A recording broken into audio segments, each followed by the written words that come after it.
सोबत बोलण्यासाठी कॅबिनेट मंत्री गिरीश महाजन सर सोबत आहेत. सर काय सांगाल, आज एक महत्त्वाची घटना घडलेली आहे.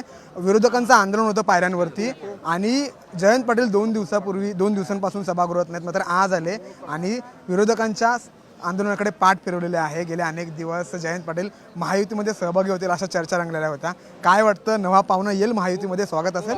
नाही, मला या बाबतीमध्ये काही माहिती नाही. ते कुठे गेले होते, काय करत होते, का संघटनेचं काम करतायत, का संघटना वाढवत आहेत, त्याची मला काही कल्पना नाही.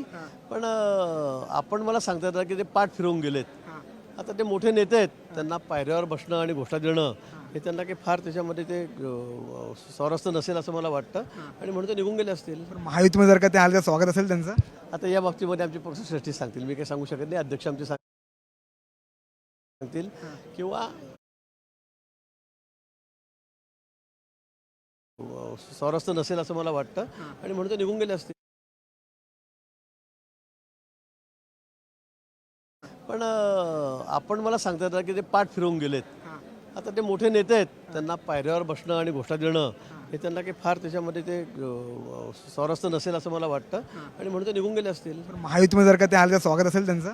आता या बाबतीमध्ये आमचे पक्षश्रेष्ठी सांगतील, मी काही सांगू शकत नाही. अध्यक्ष आमचे सांगतील किंवा आमचे नेते देवेंद्रजी हे सांगू शकतील. छगन भुजबळ कुठेतरी नाराज आहेत महायुतीमध्ये, काय त्यांची मनधरणी करण्याचा प्रयत्न होईल का? तुमचा काय त्यांच्याशी संपर्क झालेला आहे का? तुम्हाला संकटमोचक म्हणतात महायुतीचे, तुमचा काय संपर्क झालेला आहे का? भुजबळ साहेब आणि माझे खूप जवळचे संबंध आहेत. मी नाशिकचा पालकमंत्री होतो त्यावेळेला संबंध आहेत. आताच्या काळात खूप माझे जे कौटुंबिक संबंधसुद्धा त्या ठिकाणी आहेत. आणि भुजबळ साहेब आपल्याला माहिती आहे, एक मोठे नेते आहेत. ओबीसीचा एक मोठा चेहरा राज्यामधला म्हणजे भुजबळ साहेब आहेत. त्या बाबतीत कोणाचं दुमत नाही आहे. ते जुने नेते आहेत, मोठे नेते आहेत आणि त्यांची नाराजगी आम्हाला परवडणार नाही, ही गोष्ट खरं आहे. आणि म्हणून मला वाटतं कालही मी त्याच्याशी बोललो होतो, परवा मी त्याच्याशी बोलणं झालं होतं. सतत 2-3 दिवसापासून माझं त्यांचं इथेही भेट झालेली होती आणि पुन्हा मी 2-3 दिवसात नाशिकला जाणार आहे. त्यावेळेला त्यांची भेट मी घेईन. निश्चित भुजबळ साहेब महायुती सोडणार नाहीत. त्यांनी महायुती सोडणं हे आम्हालाही परवडणारं नाही आहे, कारण एक मोठा चेहरा ओबीसीचा तो या राज्यामध्ये आहे.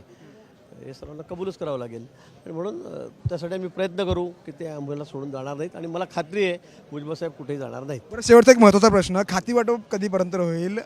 मंत्रिमंडळ विस्तार झाला, मात्र एक आज उद्या मला 1-2 दिवसात व्हायला पाहिजे असं वाटतं मला. अधिवेशन संपण्याच्या पूर्वी खातेवाटप जाहीर होईल असं वाटतं. खूप खूप धन्यवाद सर साम टीव्हीशी बातचीत केल्याबद्दल. कॅमेरामॅन रोहित सह मी सूरज मसूरकर, साम टीव्ही, नागपूर.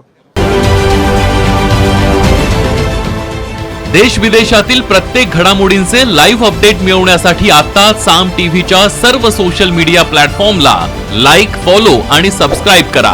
तसंच सर्व नोटिफिकेशनसाठी बेल आयकॉन प्रेस करायला विसरू नका.